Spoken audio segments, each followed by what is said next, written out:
So faith is a very wonderful thing.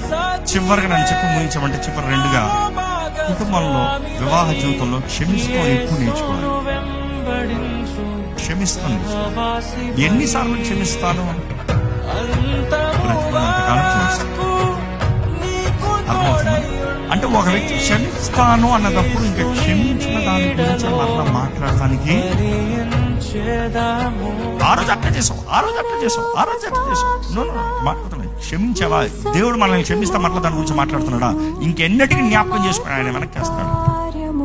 ఇంకా ఎన్నటికైనా జ్ఞాపకం చేసుకోండి అంటాడు. అంటే మర్చిపోతాడని కాదు, జ్ఞాపకం చేసుకోను అంతే. భార్య భర్తల్లో కూడా చాలా ముఖ్యం క్షమాపణ. ఈరోజు ఎంతో మంది భార్య భర్తల్లో ఎవరో బయట శత్రువులు కాదు, వీళ్ళిద్దరే ఒకరికొకరు శత్రువులు. వీళ్ళిద్దరూ క్షమించరండి. ఎప్పుడు సైకాలజిస్ట్ చెప్తా అంటారు, ఒక భార్య భర్తల మధ్య జరిగిన ఒక సంభవం దాని గురించి మాట్లాడకుండా ఆ చేదు లేకపోతే ఆ గాయాన్ని హృదయంలో అట్లే పెట్టుకుంటే అది సంవత్సరాలు అయ్యే కొద్ది ట్రామాగా మారిపోతుందంట. ట్రామా అంటే అది తీరలేని గాయము. దాన్ని బట్టి మనసులో ఆలోచన విధానాలు, మనుషుల గురించి ఊహించే విధానాలు మారిపోతాయి. అంటే ఒక మనిషిని మంచిగా చూసిన వ్యక్తి